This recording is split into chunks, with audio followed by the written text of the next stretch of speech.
Education hub में आपका स्वागत है। आज हम राष्ट्रपति प्रेसिडेंट टॉपिक का क्वेश्चन देखेंगे। कथन ए, संघीय कार्यपालिका का मुखिया भारत का राष्ट्रपति होता है और कारण में है कि राष्ट्रपति की शक्ति की कोई सीमा नहीं होती है। अगर कथन की बात किया जाए तो संघीय कार्यपालिका का मुखिया राष्ट्रपति होता है और कारण की बात किया जाए तो राष्ट्रपति की शक्ति की सीमा नहीं होती है। ये बात बिल्कुल गलत है, सीमा होती है। ठीक है, तो संघीय कार्यपालिका का मुखिया भारत का राष्ट्रपति ही होता है और राष्ट्रपति की शक्ति की कोई सीमा नहीं होती है। ये बात बिल्कुल गलत है, यानी कथन ए सही है, कारण आर गलत है। इसका आइए हम एक्सप्लेनेशन देखते हैं। संविधान के अनुच्छेद 53 में कहा है कि संघ की कार्यपालिका शक्ति राष्ट्रपति में निहित होती है, यानी कथन क्या है, सही है, क्योंकि अनुच्छेद 53 के अनुसार संघ की कार्यपालिका शक्ति राष्ट्रपति में निहित होती है। कथन राष्ट्रपति में निहित होता है तो कथन ए क्या है, सही है। और अनुच्छेद 74 में कहता है कि राष्ट्रपति अपने कृतियों का प्रयोग मंत्रिपरिषद के सलाह पर करता है, मंत्रिपरिषद के सलाह पर करता है। बगैर मंत्रिपरिषद के सलाह के राष्ट्रपति नहीं करते हैं, इसलिए कारण गलत है, क्योंकि राष्ट्रपति की शक्ति की कोई सीमा नहीं होती है। ये बिल्कुल गलत है, होती है क्योंकि मंत्रिपरिषद के सलाह पर ही वो करती है, इसलिए ऑप्शन नंबर सी सही है। नेक्स्ट क्वेश्चन देखते हैं। सब्सक्राइब करें, लाइक करें और शेयर करें ज़्यादा से ज़्यादा, ताकि मैं ज़्यादा से ज़्यादा वीडियो बना सकूं। क्वेश्चन नंबर 2, भारत के राष्ट्रपति अपनी शक्तियों का प्रयोग करते हैं। भारत के राष्ट्रपति अपनी शक्तियों का प्रयोग करते हैं सीधे अथवा अपने अधीनस्थ अधिकारी द्वारा, यानी सीधे अथवा अपने अधीनस्थ अधिकारी द्वारा। इसका एक्सप्लेनेशन देखते हैं।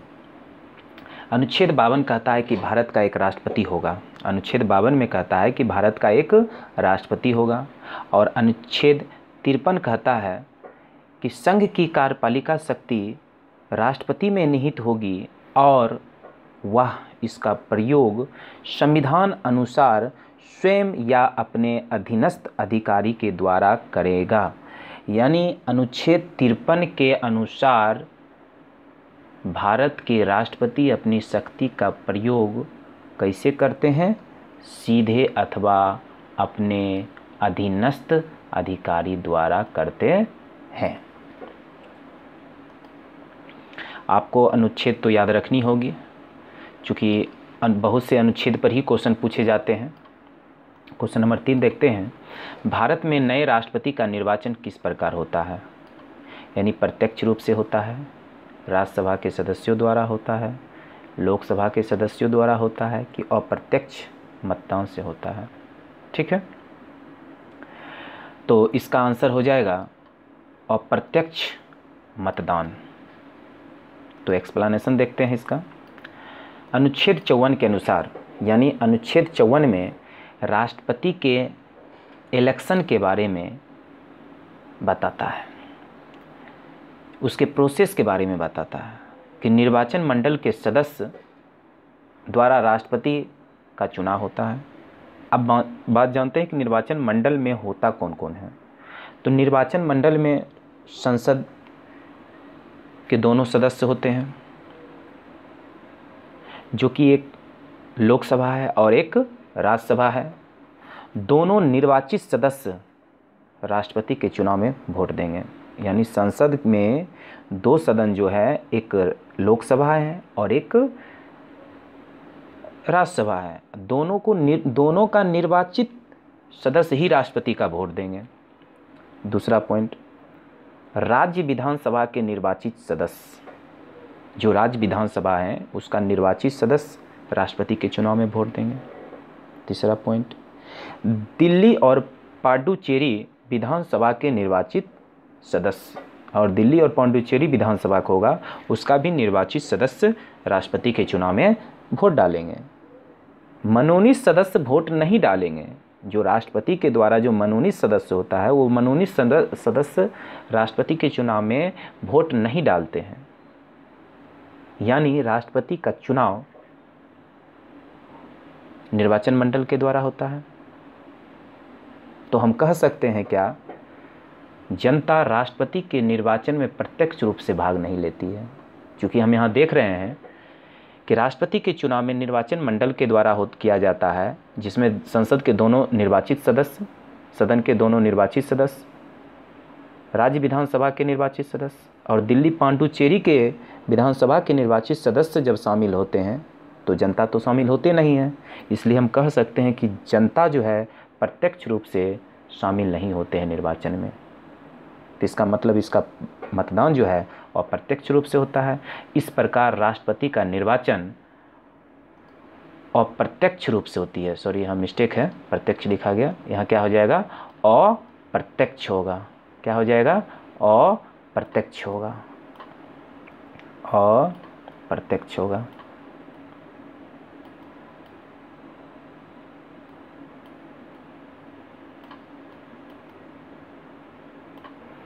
आते हैं नेक्स्ट वीडियो में।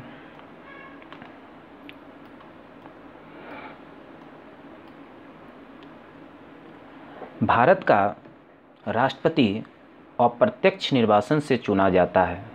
अभी तुरंत देखें कि भारत का जो राष्ट्रपति होता है जनता उसमें प्रत्यक्ष रूप से भाग नहीं लेती है, इसका निर्वाचन जो होता है अप्रत्यक्ष रूप से होता है।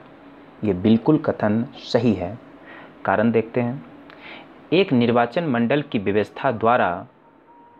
व्यवस्था है जो संसद के दोनों सदनों और राज्य के विधानसभा के निर्वाचित सदस्यों को मिलाकर बनता है। यानी कथन ए का बात किया जाए तो कथन ए बिल्कुल सही है। कथन ए क्या है, बिल्कुल सही है कि भारत का राष्ट्रपति अप्रत्यक्ष निर्वाचित से चुना जाता है। कारण का बात किया जाए तो एक निर्वाचन मंडल की व्यवस्था है जो संसद के दोनों सदन और राज्य के विधानसभा के निर्वाचित सदस्य को मिलाकर बनता है। ठीक है, तो ये क्या है, ये भी सही है। क्योंकि हम आपको बताए थे कि निर्वाचन मंडल में जो होता है राष्ट्रपति के चुनाव में निर्वाचन मंडल में जो दोनों सदन के निर्वाचित सदस्य और राज्य विधानसभा के भी निर्वाचित सदस्य होते हैं, दिल्ली और पुडुचेरी के भी होते हैं, सभी निर्वाचित सदस्य होते हैं। तो दोनों सही है। अब बात है कि ए भारत का राष्ट्रपति अप्रत्यक्ष निर्वाचन से चुना जाता है, और ये जो है इसका क्या कर रहा है, एक्सप्लेनेशन कर रहा है, यानी स्पष्टीकरण कर रहा है। क्या कर रहा है, स्पष्टीकरण कर रहा है। इसलिए हम कह सकते हैं कि इसका आंसर क्या होगा, ए होगा। यानी ए और आर दोनों सही है, और दूसरा जो है इसका क्या कर रहा है, स्पष्टीकरण कर रहा है।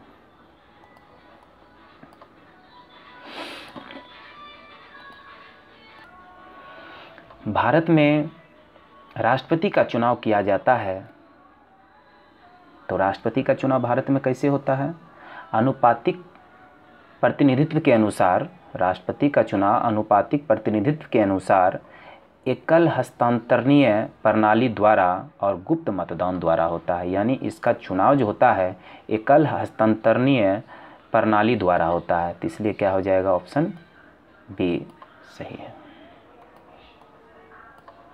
क्वेश्चन 6 देखते हैं। राष्ट्रपति के निर्वाचन मंडल के सदस्य होते हैं। तो निर्वाचन मंडल के सदस्य क्या होते हैं, तो हम अभी तुरंत एक्सप्लेनेशन किए कि संसद के दोनों सदन होते हैं, लोकसभा और राज्यसभा के निर्वाचित सदस्य होते हैं। तो ये तो सही है। राज्य विधान मंडल के दोनों सदनों के निर्वाचित सदस्य होते हैं। ये भी क्या है,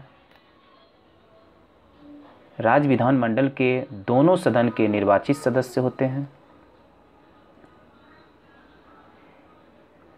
सभी राज्यों के विधानसभा के निर्वाचित सदस्य होते हैं।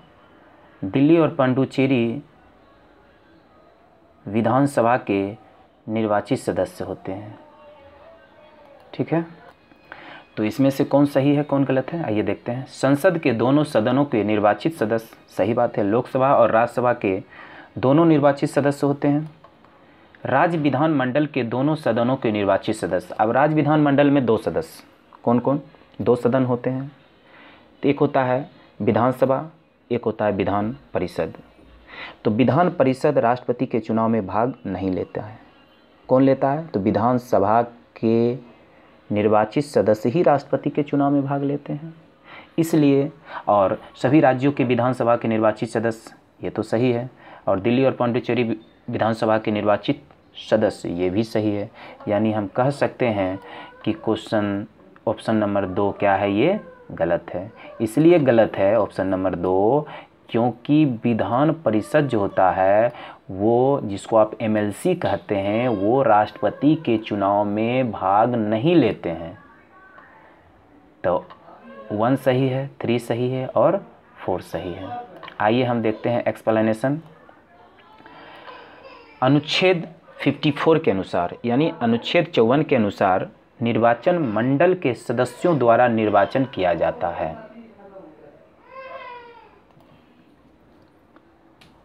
तो संसद के दोनों सदन, लोकसभा और राज्यसभा के निर्वाचित सदस्य भाग लेते हैं। राज्य विधानसभा के निर्वाचित सदस्य, राज्य विधानसभा के तो इसका आंसर क्या हो जाएगा, डी। नेक्स्ट क्वेश्चन देखते हैं।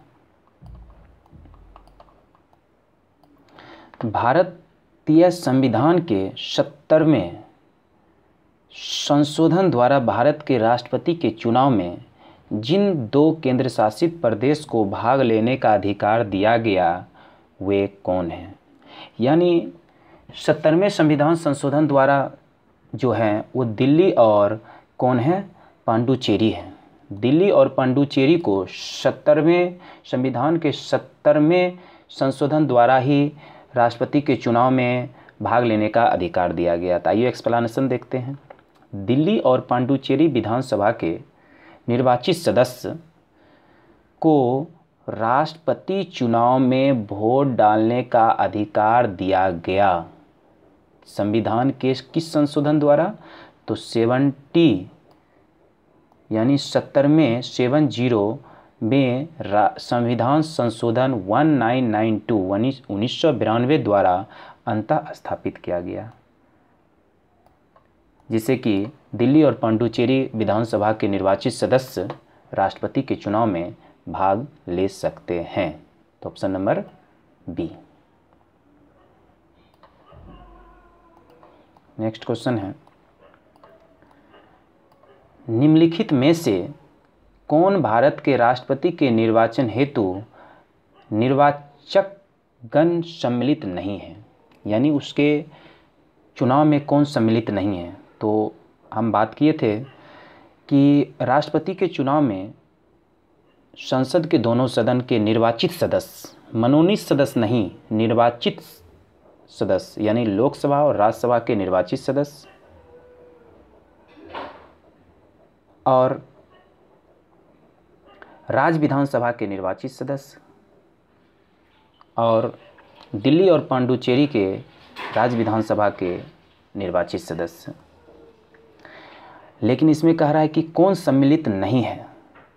तो सम्मिलित राज्य विधानसभा में विधान परिषद जो होता है एमएलसी, ये सम्मिलित नहीं होता है, ये सम्मिलित नहीं होता है। बाकी लोकसभा के निर्वाचित सदस्य सम्मिलित होते हैं, राज्यसभा के निर्वाचित सदस्य सम्मिलित होते हैं, राज्य विधानसभा के भी निर्वाचित सदस्य सम्मिलित होते हैं, लेकिन ये विधान परिषद एमएलसी सम्मिलित नहीं होते हैं। नेक्स्ट क्वेश्चन, निम्नलिखित में से कौन राष्ट्रपति के निर्वाचन हेतु निर्वाचक गण के सदस्य हैं तो ऑप्शन देखते हैं।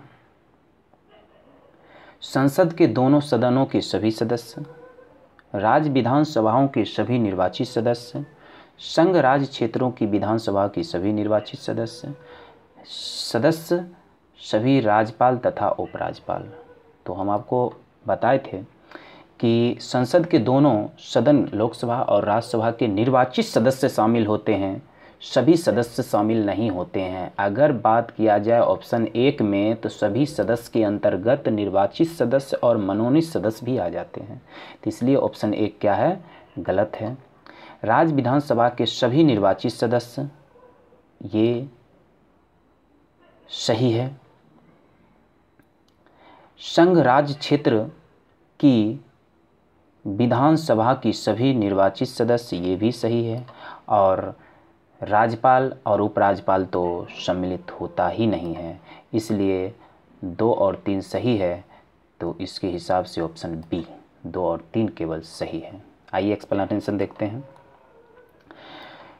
अनुच्छेद 54 के अनुसार निर्वाचन मंडल के सदस्य द्वारा निर्वाचन किया जाता है, जिसमें संसद के दोनों सदन लोकसभा और राज्यसभा के निर्वाचित सदस्य शामिल होते हैं, राज्य विधानसभा के निर्वाचित सदस्य शामिल होते हैं, और दिल्ली और पांडुचेरी विधानसभा के भी निर्वाचित सदस्य शामिल होते हैं। ना राज्यपाल शामिल होता है, ना उपराज्यपाल शामिल होता है, और ना ही विधान परिषद शामिल होता है राष्ट्रपति के चुनाव में। भारत में राष्ट्रपति के चुनाव के लिए चुनाव मंडल के सदस्य होते हैं, लोकसभा के चुने हुए सदस्य, राज्यसभा के चुनाव में सदस्य, राज्य विधानसभा का चुने हुए सदस्य,